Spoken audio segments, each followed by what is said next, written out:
Hello, today is Monday, the 12th of January 2026, and I am reading Travels with my aunt, but before I start to read chapter 17 today, I thought I mentioned, no, I don't have a microphone. I do this on my iPad. I do this for my own pleasure and knowledge and understanding, and I'm sharing it. So if this is not loud enough, I suggest headphones, because I can hear myself when I re-listen, and I upload it on YouTube. So you take your own measures. I've never been accused of speaking too quietly. Travels with my aunt. It's a book by a novel by Greene. It was published 1969. The account of his meeting his Aunt Augusta, who he hadn't seen for 50 years. He met her at his mother's funeral, and he learned quite a few secrets already. They've been to Istanbul, they're now back, and we are at chapter 17. Strangely enough, I felt almost immediately at home in Boulogne. As the direct boat from Folkestone no longer sailed, we took the Golden Arrow from Victoria, and I was relieved to notice that my aunt had not brought with her the red suitcase. The English side of the channel lay bathed in golden autumn light. By the time we reached Southwood, the bosses had all turned green, and at Orpington the oast houses began to appear with their white cowls like plumes in a medieval helmet. The hops climbing their poles were more decorative than vines, and I would gladly have given all the landscape between Milan and Venice for these 20 miles of Kent. There were comfortable skies and unspectacular streams. There were ponds with rushes and cows, which seemed contentedly asleep. This was the pleasant land of which Blake wrote, and I found myself regretting that we were going abroad again. Why had my father not died in Dover or Folkestone, both equally convenient for a day's excursion? And yet, when at last we came to Boulogne, stepping out of the one coach from Calais, reserved for that port on the Flèche d'Or, I felt that I was at home. The skies had turned grey and the air was cold, and there were flurries of rain along the quays. But there was a photograph of the Queen over the reception desk in our hotel, and on the windows of a brasserie I could read, "Good cup of tea, East Kent coach parties welcome here." The laden gulls which hovered over the fishing boats in the laden evening had an East Anglican air. A scarlet sign flashed over the Gare Maritime saying Car Ferry and British Railways. It was too late that evening to search for my father's grave. In any case, the next day was his true anniversary, and so my aunt and I walked up together to the Ville Haute and strolled around the ramparts and through the small twisted streets which reminded me of Rye. In the great crypt of the cathedral, an English king had been married. There were cannonballs lying there, shot by the artillery of Henry VIII, and in a little square below the walls was the statue of Edward Jenner, in a brown-tailed coat and brown tasseled boots. An old film of Treasure Island with Robert Newton was showing at a small cinema in a side street not far from a club called Le Lucky, where you could listen to the music of the Hearthmen. No, my father had not been buried on foreign soil.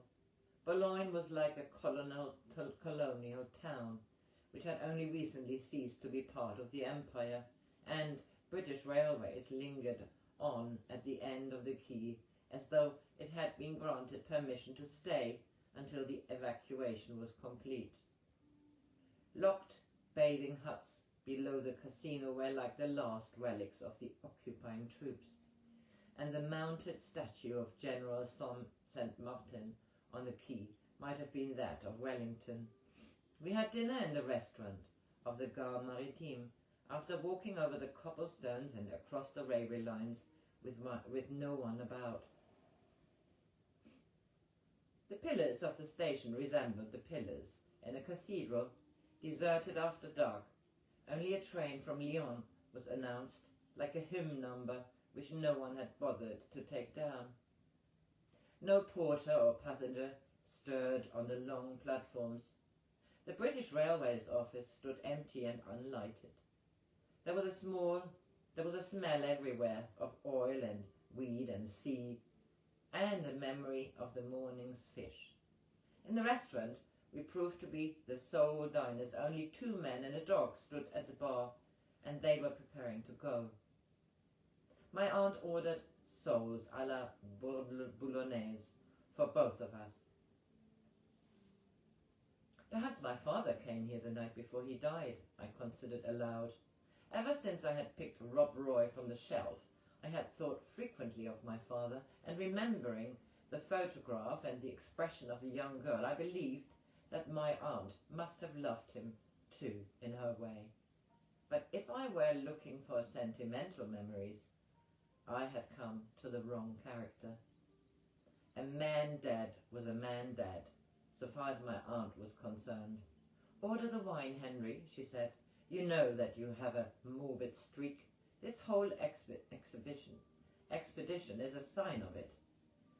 And the urn which you so carefully preserve. If your father had been buried at Highgate, I would never have come with you. I don't believe in pilgrimages to graves unless they serve as another purpose." "What other purpose does this serve?" I asked sharply. "I have never before been to Boulogne," Aunt Augusta said. "I'm always ready to visit a new place." "Like Uncle Joe," I said. "You want to prolong life." "Certainly I do," my aunt replied, "because I enjoy it." "And how many rooms have you occupied so far?" "A great many," my aunt said cheerfully, "but I don't think I have yet reached the lavatory floor." I got to go home. One of the men at the bar spoke in piercing English. He was a little tight, and when he stooped to pat his dog, he missed it completely. "One more for the ferry," his companion said. From the phrase I took that it belonged to the British Railways. The bloody Maid of Kent, my wife, was a Maid of Kent once. But no longer, Billy-o, no longer. No longer. That's why I have to be home at 21 fucking hours. She's jealous, Billy-o. She's hungry. "I've never loved a weak man," my aunt said. "Your father wasn't weak. He was lazy. Nothing in his opinion was really worth a fight. He wouldn't have fought the Cleopatra. He wouldn't have fought for Cleopatra herself. But he would have found a way round. Unlike Anthony, it astonishes me that he ever came as far as Boulogne. Perhaps it was on business. He would have sent his partner. Now his partner, his name was William Curlew, was a weak man if ever there was one. He envied your father his little adventures. He found it hard enough to satisfy one woman. It weighed on his mind terribly, for his wife was really without fault. She was sweet, efficient, good-tempered. The fact that she was a little demanding might have been taken by another man as a virtue. Your father was a much more imaginative man than people usually thought, or your mother realized. Suggested a plan to him, for as William had pointed out, one can't leave a perfect woman. One has to be left. He was to write his wife anonymous letters accusing himself of infidelity. The letters would serve a fourfold purpose. They would protect his vanity, offer a reasonable explanation of his flagging attentions, crack his wife's perfection, and might even lead eventually to divorce, with his honour as a man saved, for he was determined to deny nothing. Your father composed the first letter himself. William typed it badly on his own typewriter and put it in the kind of yellow envelope he used for his bills. That was a mistake. The letter read, "Your husband, madam, is a shameful liar and ignoble lecher. Ask him how he spends his evenings when you are at the Woman's Institute, and how he gets through all the money he spends. What you save on the housekeeping enriches another woman's packet." Your father liked obsolete words. That was the influence of Walter Scott. There was to be a party at the Curlews the evening the letter arrived. Mrs. Curlew was very busy plumbing cushions. She took the yellow envelope for a bill, and so she put it down on a table without looking at it. You can imagine poor William's anxiety. I knew him well in those days. Indeed, your parents and I were both present at the party. Your father hoped to be in at the death, but when the time came to go and your father couldn't linger any longer, even on the excuse of talking a little business, the letter still remained unopened. He had to learn the details of what happened later from William. Melanie, that was her silly name, and it sounded even sillier when attached to a curlew, was tidying up the glasses when William found the yellow envelope on an occasional table. "Is this yours, dear?" he asked, and she said it was only a bill. "Even a bill has to be opened," William said, and handed her the envelope. Then he went upstairs to shave. She never insisted on his shaving before dinners, but very early in their marriage she had indicated unmistakably that she preferred him at night with a smooth cheek. Her skin was very delicate. Foreigners always said that her complexion was typically English. The bathroom door was open, and William saw her put the yellow envelope down on the dressing table, still sealed. He nicked himself in 3 places under the strain of waiting, and she had to stick on little dabs of cottonwood wool to stop the bleeding. The man trailed past our table with a dog. "Come on, you bugger," he said, hauling dispiritingly on the lead. "Back to the Maid of Kent," his friend teased him from the bar. I had begun to recognize the gleam in my aunt's eyes.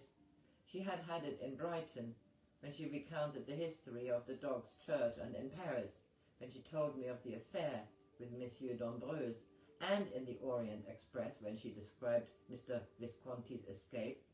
She was terribly, deeply absorbed in her story. I am sure my father, the admirer of Walter Scott, would not have told the story of the curlews nearly so dramatically. There would have been less dialogue and more description. William, my aunt went on, came in from the bathroom and climbed into the enormous double bed which Melanie had chosen herself at Maples. In his anxiety, William had not taken a book with him. He wanted the crisis to arrive. "I won't be long, dear," Melanie said, busy with Pond's cold cream, which she preferred to any newer brand for the sake of her old-world complexion. "Was it a bad bill?" William asked. "Bill? The one you dropped?" "Oh, that, I haven't opened it yet." "You'll lose it again if you're not careful." "That would be a good thing to do, wouldn't it, with a bill?" Melanie said good-humouredly. But the words belied her nature. She never kept a tradesman waiting, and never allowed one to extend her credit beyond a month. Now she wiped her fingers on the Kleenex and opened the yellow envelope. The first words she read, unevenly typed, were, "Your husband, madam." "No," she said, "not bad, just tiresome." And she read the letter carefully to the end. It was signed, "A neighbour and well-wisher." Then she tore it in little pieces and dropped them in her waste-paper basket. "You shouldn't destroy a bill," William said. "A few shillings at the newspaper shop. I paid it this morning." She looked at William and said, "What a good husband you've always been, William." She came to the bed and kissed him, and William could detect her intention. "How tired a party makes me," he said, excusing himself weakly with a faint yawn. "Of course, dear," Melanie said, lying down beside him without any complaint. "Happy dreams," and then she noticed all those dabs of cotton wool. "Oh, you poor dear," she said. "You've cut yourself. Let your Melanie make them clean." And then and there she busied herself for 10 minutes at least, washing the wounds in chemist's alcohol and fixing bits of elastoplast as though nothing important had happened. "How funny you look now," she said, "quite gay and carefree. And William told your father there was no longer any hint of danger in the kiss she planted on the end of his nose. Dear funny William, I could forgive you anything." It was then William gave up all hope. She was a perfect wife, uncrackably perfect, and your father used to say that the word forgive rolled on in William's ears like the bell at Newgate, signalling an execution. "So he never escaped?" I asked. "He died many years later in Melanie's arms," Aunt Augusta said, and we finished our apple tart in silence. That was the end of chapter 17. I hope you can hear it all right. It's Monday. Have a good Monday.